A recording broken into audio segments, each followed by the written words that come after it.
Jim Coventry from RotoWire here, opening night in the NFL, and we have one heck of a game. We have the Bills against the Rams.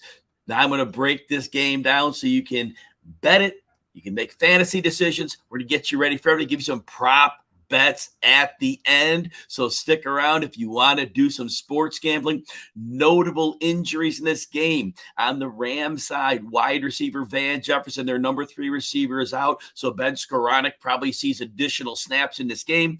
And Bills corner Tre'Davious White is out. Very important injury. We'll talk about the magnitude of these as we go. All right, breaking this game down, the Rams on offense. So going into the season, a couple of notable points to make. Andrew Whitworth, their excellent left tackle, retired, so he's not with the team. Joe Noteboom, who did well in spot duty over time for Whitworth, was solid, and he takes over, not to Whitworth's level, but it's not a precipitous drop-off there. Now, at right guard, there is an issue. Logan Bruss was expected to take the job. He's on injured reserve. They're down to what we would consider now like a third-string type right guard, Coleman Shelton.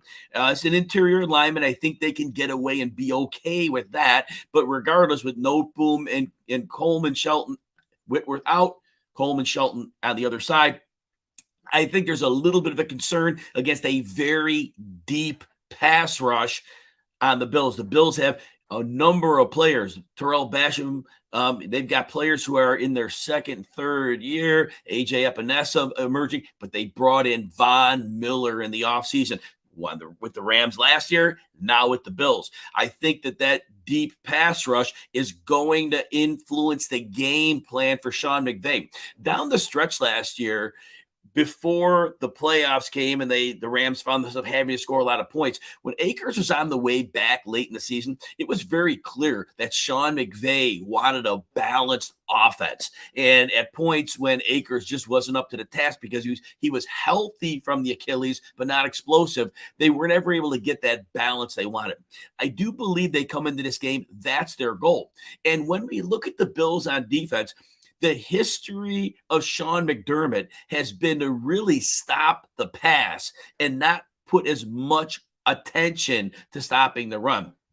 They know the explosive plays in today's NFL are what are ultimately problematic. So they are not going to sell out in any way to stop Akers. They're going to be concerned about taking care of the receivers. And with no Tre'Davious White, I think we're going to see quite a bit of players in zone. We're going to see them drop 7. There are times I think they may even drop 8, but they're definitely going to rotate between the pass rushers, keeping them fresh and playing over the top. Now, this works out well for the Rams. First of all, the way the Rams are going to run their offense, we'll have Tyler Higbee on the strong side, and mostly we should see Cooper Kupp probably aligned to that same side, even with Ben Skoranek. And so the defense is going to have to put multiple bodies there. I believe that Allen Robinson will be on the opposite side. We call it the X receiver. He'll be lined up on the line of scrimmage, and he is going to have a really, really strong matchup because the odds are they're going to have to put the extra players and bracket more on the opposite side of the field. Allen Robinson should get a lot of single coverage. And if we go back to the Super Bowl, remember Odell Beckham, who's a different type of receiver than Robinson, he was running those isolation routes, and they were really making him a focal point of the offense in the Super Bowl until he tore his ACL, unfortunately. Well, Allen Robinson is going to be outstanding in single coverage, running dig routes, breaking back in, and Matthew Stafford is not going to have any hesitation to throw it to a receiver like Robinson, who definitely will win in single coverage. He can elevate, he can fight through traffic, and with single coverage, I think he's going to be a focal point of the passing game here. Cooper Kupp's obviously going to get plenty of work. That's what he does. But remember in the Super Bowl, it was not destined to be his game. It was going to be a Beckham game. And I think this matchup is going to lean itself to Robinson. Again, Kupp's going to be fine. You're clearly happy starting him. I don't know that he goes off here. I think that between the running game, which they're going to use a bit more, they're going to spread the passing out between Robinson and Kupp.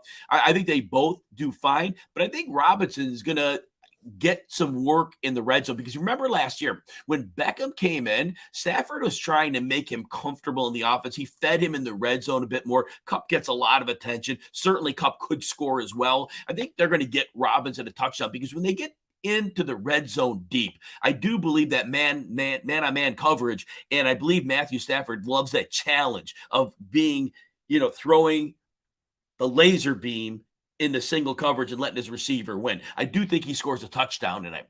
Now, in terms of Tyler Higbee, you would think the matchup based on last year looks good. Matt Milano is a very good coverage linebacker. He had a down year. He was playing hurt last year. And so, therefore, their tight end coverage definitely dropped. I do expect Milano to be healthy. I don't think that's a good matchup for Higbee. Higbee's a very good receiver, and you think he could see additional targets because of Van Jefferson being gone. But remember, Van Jefferson's really a deep field guy, downfield guy. And so, I think ultimately Milano and then Higbee may need to block more than usual because the Rams are going to understand that deep pass rush rotation they have. So overall, I think the goal of McVay, shorten the game with the run. He's going to want to use Cam Akers. And I know that Henderson and Akers both are seeing first-team reps. But you remember all the rhetoric we've heard the last couple of years. McVay is always talking about concerns about keeping Henderson healthy, keeping him on the field.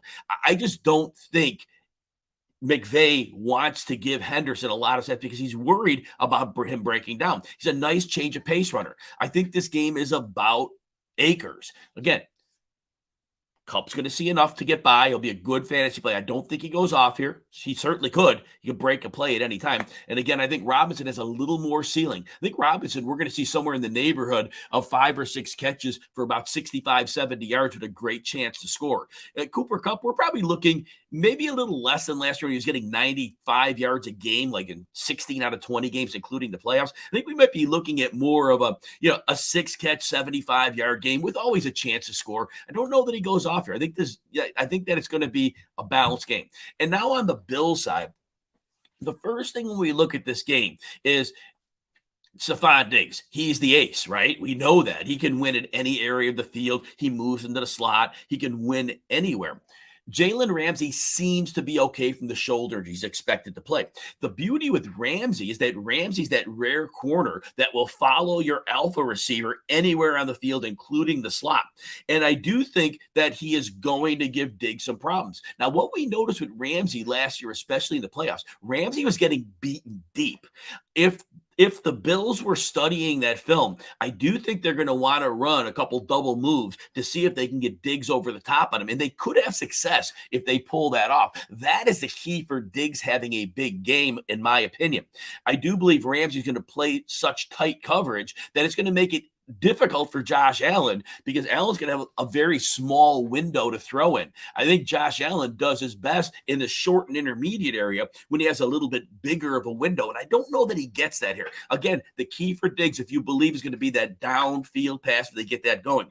I think it's a more reserved game otherwise for Diggs unless they connect on that big play. I could see this being more of a 5-catch for 45-yard game for Diggs. But if he gets the long pass, now he breaks free closer to 90 yards and a touchdown. I'm not predicting that to happen here, but that is well on the table from such an elite player like Diggs. I think overall, we look at the receiving matchups, and Gabe Davis has the matchup here because if Ramsey most likely will shadow Diggs the entire game, and he does that. We definitely have seen that. That's not out of character at all for them. But Davis is going to have 2 small cornerbacks between the other positions on the defensive formation. David Long and Troy Hill are small, and Gabe Davis is 6'2". He's able to win in contested catches, but against these small corners, I do think this will be a focal point of the offense, especially, again, with the expectation that Diggs and Ramsey will hook up. This looks like a Gabe Davis game to me. Now, the Isaiah Mckenzie thing, look, I get it. They want to make him a thing this year, and I do believe that's what they want to do. But we can't forget, Isaiah Mckenzie, 6 years in the league, he's never had 300 receiving yards. And all of a sudden now we're thinking this is a 700-800-yard guy. Maybe. But is it like Brian Dable's gone and now all of a sudden Ken Dorsey, the old quarterbacks coach, is going to come in and they're going to make him this thing? I'm skeptical. The two games that Mckenzie did well were against New England last year. New England was slow on defense. Mckenzie's very fast, and they were able to scheme up plays to make that work. But you notice after that Patriots game, both times, they didn't use him in anywhere near that same capacity the game after. So it was almost like it was game plan specific. Now, again, I know they want to make him a thing. I'm skeptical. I want to wait and see on that one. I definitely won't make a bold call on him because I don't know if they have weird plays cooked up to get him into space, which they might. So we're going to have to see on that one. In terms of fantasy, I'm a little bit nervous starting him with confidence, but if he's a flex, I could see the boom bust nature of his game, but he has so many down games in his career. I'm rightfully nervous. Now, they do play some 4 receiver sets, not nearly as many as the Cardinals, but they're like second most in the league they'll run. So I do think Crowder gets on the field. I don't know if he has enough chemistry with Allen yet. So I'm a little bit, I wouldn't play him in fantasy. But again, if you were in a super deep league, it was week 1, nobody's out. But, you might have real tempered expectations. I don't know there's a lot of upside there. Now, in terms of running the ball, the Bills, this would be the question here. Are they going to try to run the ball? The one benefit the Rams have is they got Bobby Wagner in there. It's a big thumper in there, which is really going to be a nice asset to their defense. And Aaron Donald, largely he'll move around the formation, but when they move him inside, it's tough to run. But he'll be on the edge a lot as well. Can't really see where that's going. But Bobby Wagner is going to make it difficult for the Bills to get a lot going on the ground. I think the Bills' offensive line is not great. This is not one where they'll be dominant in any way. I think to win this game, the Bills want to get Josh Allen on the move. That mitigates Aaron Donald a lot as well, because especially when they see where Donald lines up, if they want to move Allen away from that, that really could make things problematic for the Rams. And that would be it. And again, I think Gabe Davis is the guy, and I think Dawson Knox could have opportunities here, especially when Josh Allen is breaking contain. I think there's a big game on the ground for Josh Allen. I think that's where they're going to make their hay. So in terms of betting this game, the line's 2. It's a favored. The Bills are favored on the road by 2. In terms of that one I'm laying off of. And the reason is I honestly think the last team with the ball wins this game. So to me, that's the coin flip. And I can't, that's exactly how I see it happening. But what I do like, I know everybody opening night, we want that 50, I think 52.5. Oh, we want that number to go over. Everybody loves betting the over. I think that McVay is going to have success on the ground. They're going to shorten the game. There'll be decent scoring, but I think it's going to brush up to 50. I don't think we're going over. I think the under is well in play here. The public's going to hate it. The public's going to bet the over heavy. Now, you want some prop bets. Love prop bets here. So first of all, it's a Gabe Davis day. And pick one of I like all 3 of these equally. You're not going to play all 3 because if you play one, you probably are going to be fine.